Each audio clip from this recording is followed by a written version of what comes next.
Kentwood. Episode 9. Hedge Hunters by Jacob Thompson.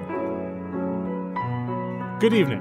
I'm Dan Sebago, and my work with Professor Elderedge Kentwood led me to many strange locales, but none was more dangerous than the Caribbean island of Little Mont Blanc. It was on this remote, barely inhabited volcanic rim where one of Professor Kentwood's most hazardous missions occurred. I was, however, at the time, unaware of the danger. Until... Daniel, as we're about to land, I feel obliged to inform you that our errand will place you in constant physical peril. Had I known this in advance, I may not have come. I believed this was an innocuous tropical jaunt.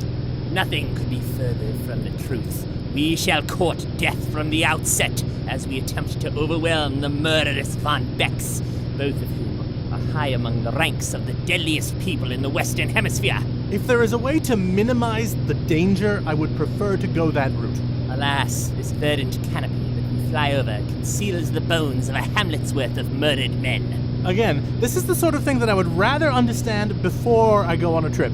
And in the unlikely case that I should perish and you survive, I insist that you record my adventures. Just this one, or all the other ones as well? Never mind. It's time for work. Armed with this sobering warning, I warily scanned the exterior of the Von Beck manor for signs of danger. Even as I tried to attribute as much menace as I could to all I surveyed, I could perceive nothing more than an idyllic beach house. The patriarch, Herbert von Beck, greeted us, looking distinctly unlike a crazed killer. Guten Tag. I welcome you both to my home. You're welcome, Herr von Beck. And now that we have exchanged courtesies, I would like to get to business. But I have not even had the opportunity to introduce you to my gorgeous wife, Della. She is an American such as yourself, and as an American, she has taken it as her patriotic duty to prepare a mountain of life-sustaining, fat-laden foods for each of you. I am no typical American. I would like to discuss matters of importance with you. Your wife can content herself to chatter with Daniel until we are finished. Professor Kentwood, you seem like a man who would hunt foot with a machine gun if I allowed such unsportsmanlike conduct on my island. Come to my office and try to relax. You act like you're expecting to be on the wrong end of the scope. What am I supposed to do? Della, entertain this man. Follow me, fella. Who are you again? I'm Dr. Dan Sebago. Follow me, Dan Sebago. We need to kill some time. She led me to the dining room, poured some drinks, and seemed curious as to why I had come to Little Mont Blanc. You get a really nice view of the ocean in this room. Anyway, what kind of game do you usually go for? I'm rather fond of balderdash, checkers, Scrabble. If I'm up for a little exertion, I visit the tennis court. Seriously, if you like to hunt, we pull out all the stops here. We have traps, bows, and guns of all kinds procured from some of the world's least scrupulous profiteers. If animal hunting is your thing, we have trained dogs and falcons. I can't say that I'm much of a hunter. You've come to a good place to learn. Herbert and I can fix the level of difficulty to whatever you want. You love hunting, then? Don't get me wrong. Herbert is a great hunter, but I'm the best. Hunting is what I was born to do. Herbert gets most of the credit, but we've formed a true partnership. It's just that he's got the Studley Teutonic Master Race thing going, and people don't expect much in the hunting department out of a Southern California blonde. That's cool. The sex was great for years, even though his technique was kind of devolved into basic German efficiency. Too much information, I know. Hey, he told me to hang back and make small talk. Watch as I kill time. La, la, la. Go eat something. California? I still don't know what to do. Just enjoy the glorious blood sport. Dr. Kentwood might enjoy tracking down and exhausting his prey before closing in. I've come to prefer a quick kill because we just got TV down here a couple of weeks ago, and I'm catching up on my shows. Just remember to be careful because we are hunting the most dangerous game. Huh. That brings to mind the famous story by Richard Connell. I have no idea, hun. My favorite author is Nora Roberts. Make of that what you will. That tale takes place on an island somewhat reminiscent of this one. The story is a rather amusing trifle, albeit somewhat over-anthologized at the expense of more challenging material. Is that the one with the manimals? Are We Not Men or something like that? I know I'm not thinking of the TV show Manimal because that was from the 80s, and this book I'm trying to remember was from like the 1800s. You're thinking of The Island of Dr. Moreau. What I was trying to say in the first place was that despite their bedraggled looks, we are hunting clever, dangerous animals. Technically speaking, I believe mosquitoes kill more humans than any other species, but I can't imagine they would be too thrilling to hunt. If that's your thing, go for it. We've got plenty, but good luck stuffing and mounting them, and don't expect your friends to be too impressed. I'm still thinking. I know that rhinoceroses and buffaloes are rather dangerous, but they require a larger habitat corridor. I would guess that some sort of shark or ocean creature was involved, if not for the total lack of aquatic gear. Getting warmer, Mr. Sebago. Now take it home. My God! You're hunting human beings? I can see that you don't approve. You must be the first person to ever end up here with no idea of what happens. Usually the word only goes out to the really rich, jaded hedge fund types who are fired up for the experience. I hope Dr. Kentwood isn't like you as well, because there's seriously a 2-year waiting list, and also, we got to keep this mess under wraps.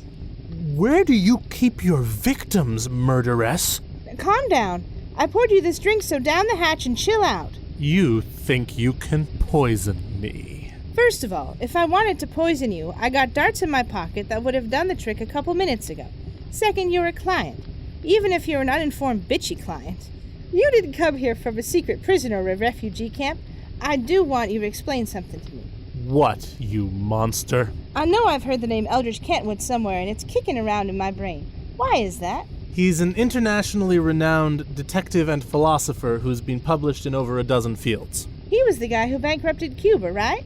America bankrupted Cuba. I believe that you were thinking of Jamaica, and I must insist that you are oversimplifying matters. Their economic fundamentals had been poor for years prior. That was a rifle, and it's not one of mine. I'm going to report this to Herbert.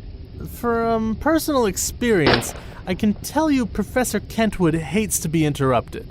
Tough luck. I'm getting itchy, and I thought of 5 different ways to kill you from here since we started talking. If you keep bugging me, I'll come up with one eye that I just can't resist. You're a bit early, ladies. Still, Elderedge, I'd like to take this opportunity to properly introduce to you my spouse and partner in crime, Della. She's the only wild beast that I never mastered. She was the only person to survive the 72-hour challenge back when I had the Black Forest Lodge. Such a shame that the proud fatherland is such a nanny state these days. My God, what is that? Has someone landed ashore? This is what I came in here to tell you about. We should take care of this. I think everyone should get ready. Herbert prepared some defenses to this place, and I think we have time to set some of them up. You shan't do that, for you barely have enough time to leave this island with Daniel and I. Our helicopter is on the pad on the roof, and while it may be a tight fit, the 2 of you will be safely returned to American justice. Many of my unarmed guests have been generously supplied over the years by the American prison system. If I need to inform the world of this, I believe that this fact may be rather disillusioning to the American populace. We understand. Thus, I expect the 2 of you to get an unusually vigorous punishment for a combination of unlicensed firearms, income tax evasion, and cable theft. The secret prisons take people in as much as they belch them out. I can't speak for Herbert, but I'm not getting on your helicopter. In case you missed the memo, there are 24 souls outside this lovely beach fortress that I've just armed very heavily via airdrop. 24 against 1, huh? I'm always up for a challenge. Everyone is getting ahead of themselves. Why shouldn't I shoot both of you and take your helicopter for myself? Excellent question. The first reason not to shoot me in cold blood is that Daniel and I have been wired with suicide bombs. It would likely kill you as well. Secondly, among the many other qualities that I possess and you lack is United States citizenship. The military would consider you a terrorist, and they consider terrorists to be the most dangerous game of all. Why didn't I know that I was wired with bombs? The mechanism is very small, and I put it on your jacket at the coat rack in that atrocious restaurant on the 81st Interstate in Pennsylvania. Arms drop? You are a deep sleeper, and for God's sakes, Daniel, a Mexican standoff is no place for this sort of nattering. I will go with you, but you will regret it. I believe that the financial titans who favor this isle have more collective influence than the government. We shall consider this a safe gamble. Della, come. You're nuts. I still can't remember where I've heard of Eldridge Kentwood before, but I'm pretty sure that getting on that chopper is going to be the last thing you do. You'll be dead within hours, Miss Von Beck. Those men out there understand how to use a gun. Why are they giving away their positions then with all this pointless fire? I'll get through this and I'll swim to the U.S. if I have to, and I will thank you for this challenge in my own way. I'll see you. You won't see me. You'll get my receipt, a small metal token of my appreciation. Herr von Beck, thank you for being reasonable. I know when to bide my time, that is all. Pity about Della.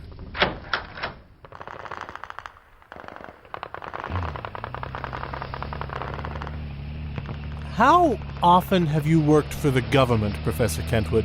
'Tis neither the time nor place to get inquisitive. I can't believe that you haven't figured that just because I'm physically well protected doesn't mean that I haven't armed myself with lawyers as well. Very expensive armor. I factored that into my calculations. What are you talking about? You should have listened to your wife, Herr von Beck.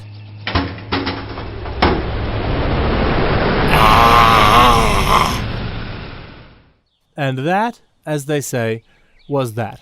I found that Professor Kentwood never divulged much information to me regarding that mission, nor if he took part in any others like it. I did, however, recently receive a mysterious note that I felt I should read aloud. It said in its entirety, "I see you, Dan. Do you see me?" I'm telling this to whatever listenership I possess, just in case that Della von Beck has indeed escaped from that faraway island. And so, on that unsettling note, I take my leave from this week's episode of Kentwood, and promise more to come.